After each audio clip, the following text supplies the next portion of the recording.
Welcome to the bold analysis, ladies and gentlemen. I want to start by saying thank you very much for those who are reaching out to us. I believe that we shall get to ink deal together so that we can grow different brands here. Last year, general election, something happened in this country and we paid a lot of attention. This is how the mainstream church was actually sidelined and the other Pentecostal churches were actually put in front and they offered a campaign platform. So after Ruto getting to power, they took the center stage and went with the bragging rights, believing that Ruto's presidency was endorsed by the spiritual kingdom and it's one of their own. I remember experts saying that the very first few months of the Ruto administration, we took an issue with the fact that it was being overdone just from the day of inauguration to the State House prayers, and we really criticized that. And experts saying that Catholic Church produced both Uhuru and Mwai Kibaki, but they were not so much. You could not even know. They did not take those bites because the two former presidents were from the Catholic. And in fact, even Catholic in many instances went ahead to criticize both Kibaki and Uhuru administration on some instances. Now there is a sudden shift seeing in the political space. We even saw them being given MOU. As we talk, I listened to Jackson Ole Sapit, a man that I believed the Anglican Archbishop, I believe is close William Ruto ally. And I want to dissect to you and put it to perspective, contextualize it so that we look outside the box. I know this analysis has been read by others, but I believe I'm going to give it a different perspective. And I want to tell you that what's happening is shift of allegiance, and there is a bit of that positioning. I strongly believe that listening to the 19-minute speech that he held, the press briefing he held after meeting the Anglican Archbishops for some 3 days workshop, I am not shocked. I'm a bit shocked that there's things he's saying there that did not happen yesterday. These things have been happening in the country for quite so long. And so, what is the sudden change of tune? And I want to take you to something. There is change of allegiance, and people are trying to reposition. I want you to look at the regulatory team that was formed to come up with regulatory framework, legal frameworks on reforms on the religious organizations, led by Reverend Ntavo Musimi. If you look at that list, those who are pointed there are members, quite a number of them are members of the Pentecostals, evangelicals, I think that's the evangelicals. Deliverance Church International Bishop Mark Karaoke, believe you remember very well attending the current weekly prayers. Bishop Eli Rob, I'll tell you something about her. Judith Ongori, Archbishop Maurice Mohatia. Apart from Mohatia, who is, I believe, from the mainstream, all the others are from the evangelicals. And political allegiance was at it. I want you to listen to Eli Rob. This is the CEO of Sayare Radio. For those who know Sayare Radio in the Rift Valley, I think it's based in Kericho, leading anti-BBI campaign then in the Rift Valley. These people will be peaceful. Tangu Mheshimiwa Moi staff alituongoza vizuri sana.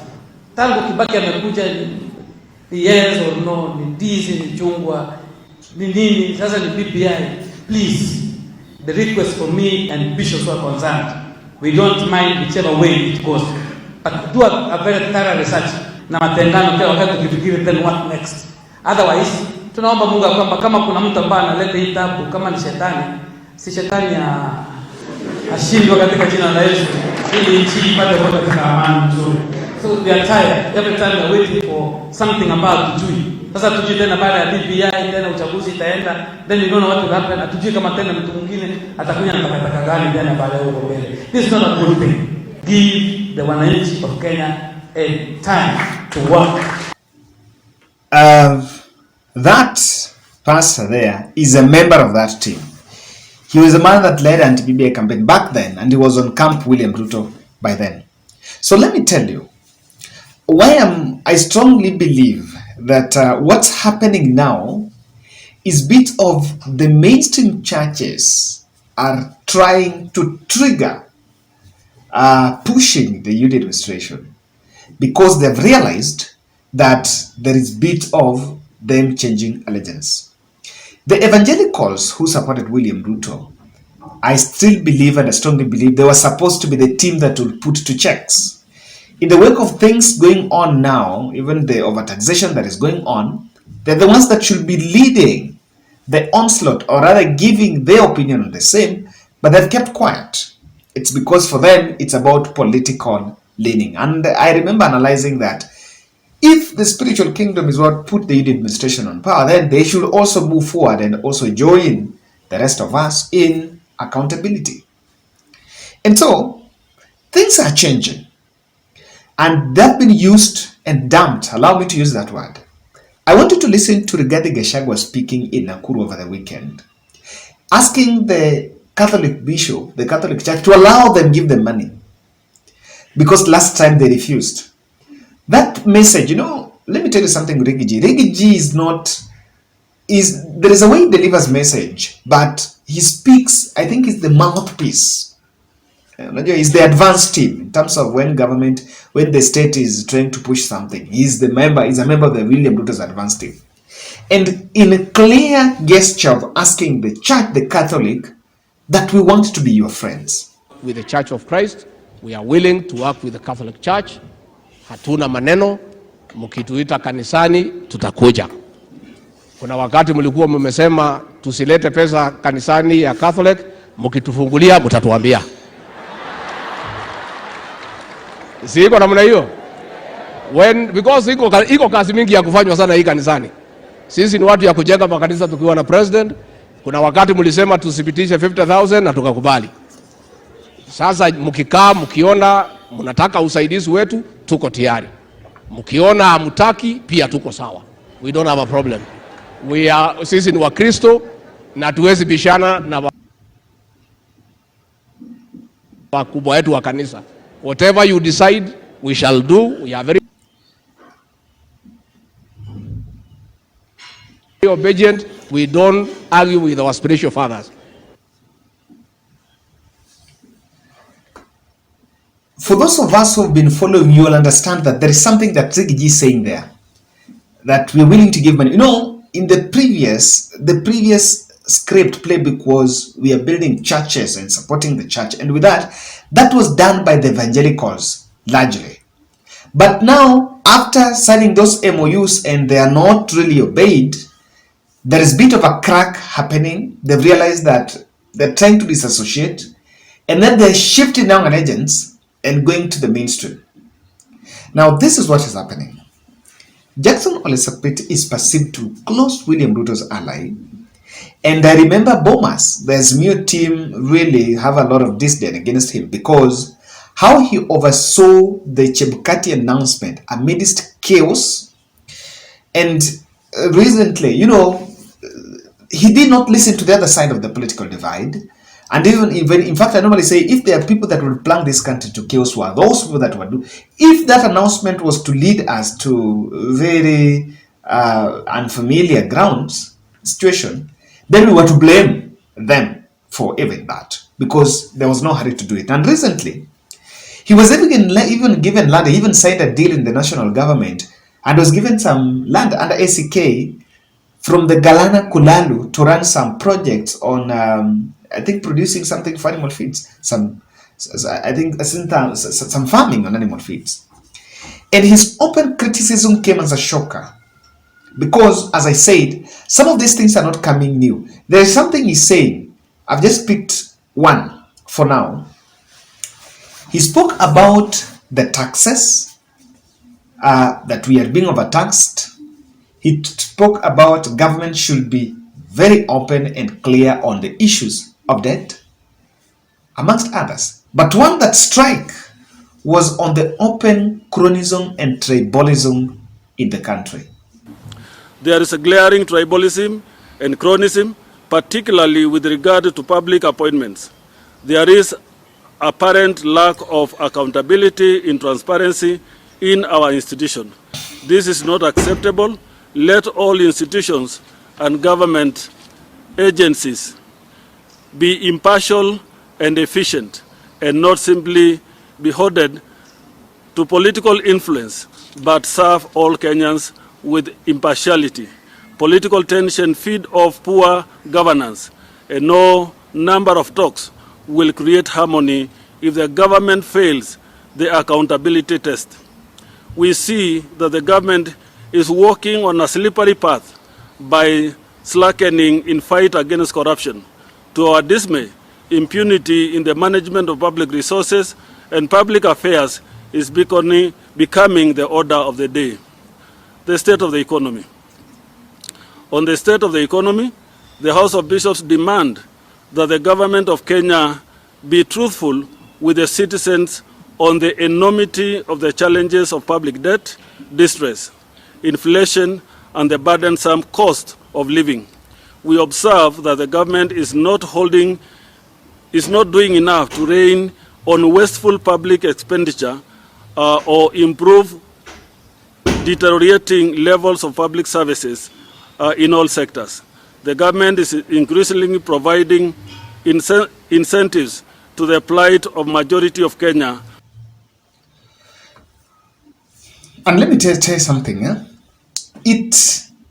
Some like cronyism and tribalism started immediately even from the cabinet. And while the country was talking, they kept quiet. Let's just be very honest. It did not start today. It did not start with the parastatals. PS, And so it's not something that happened now. Now and I want to tell you that there is a bit of repositioning and the questions are emerging. There is a context that let me show you. Do you know William Ruto picked my Bishop Uginde, as the chairperson of ESCC, and he took over from Eliud Wabukala. Wabukala was from the Anglican Church. And the corridors were then arguing that probably that then signaled it. It went to the others who are not on the mainstream. So probably some of them even believed, and in the names, they believed that it would have been a reserve of the Anglican.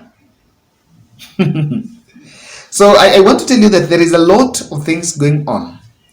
And I don't see the objectiveness of Ole Sapit. I think it will be the least to address this. And I don't want to profile him. But then the truth here is tribalism and cronyism has been going on. But what has caused the sudden change? This is what is happening, ladies and gentlemen. And I want you to get this very clearly.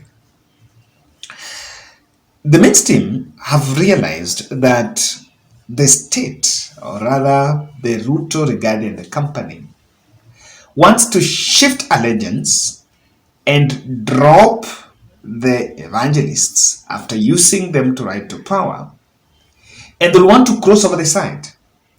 And you will see the same script that was tried on the other end then being used this side, because what they've done is they've seen that, of course, the evangelicals, they've got quite a big share. By the way, if you look at appointments in even commissions and parastatals, there have been quite a number that have been picked here and there. So they are simply trying to shifting that allegiance, and knowing that that is going on, they're trying to reposition. That's what's happening. Number two, in the wake of things that are going on, the taxation question is there. Today in the morning, I was in town as early as 8, and someone was working on my shoes. Then we had a very informal talk. I was asking Samze around Tomboya that I just provoked him by telling him that Raila should not go to Mukami's burial. Then he was like, why? And he became so annoyed because I was saying, why should Raila go? Because I said, and I was saying that Rigathi has been very lethal at Amoibisha, and said, there's nothing. What are you telling us about Rigathi? Mimi Saina, I'm doing shoes here. And that supermarket, when you get to that Naivas there, everything, the price is up. What are you telling us about Rigathi? Now, what am I saying? Even the members of the clergy are realizing that the followers wanaumia. The overtaxation does not know where you're coming from. And even the public is already feeling the distress. So for them to be right and to galvanize their supporters, they must shift from defending the state and be with the vulnerable.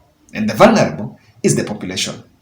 So this shift is coming because they've realized that, it's very difficult to come and defend that taxation as a church. The only person defending it, depending the finance bill as it is CS, is Atuoli. It's government officers. And I even saw today William Ruto saying, he said these things in campaign trail and he was supported, where is he now being opposed. Now, the other second thing, third thing I'm seeing here is that those who want to grab the attention of the state for smoothing, yes, they've been sidelined. Appointments have been going on. They've been behind the scene lobby to get some few appointments here and there. Some of these things are just for smoothing.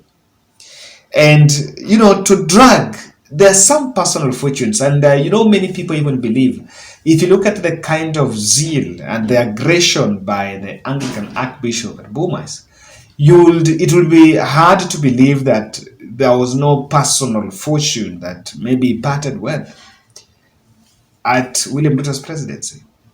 And as we talk now, they are saying there is chronism and tribalism and the other things. There could be a very big likelihood that it's a deal went wrong. Something was to be done, a promise was made, but has not been achieved. It's it. I don't believe that they are fighting for the plight of Kenyans. I believe so, but you can also challenge me. The bipartisan talks that are going on are also attracting the interest of these fellows because, and you remember when Raila started the mass action that then necessitated these bipartisan talks, the people, the clergy, quite a number was so much dismissive, saying it's destroying property, it's this, it's that, it's irrelevant, election, let's move on, the Supreme Court decided, let's drop the server. But then they've realized that, look here, there is a debate going on and they just want to hack and come in it. They want to be part of the national debate. And that is why there is also something they're saying they also want to come up with some dummy bipartisan talks alongside that is going on. So it's dragged in this, trying to drag themselves to come in these bipartisan talks. And of course, that is why they are trying to suddenly change the position. But from my end, this is something that is being set, and the mainstream team, camp, are trying to upstage, and there is a coup against the evangelists, and this coup is thriving in the fact that the UD administration wants to dump them after that use and pick another template for 2027, and that's the mainstream. That's my take. Let's meet in the next.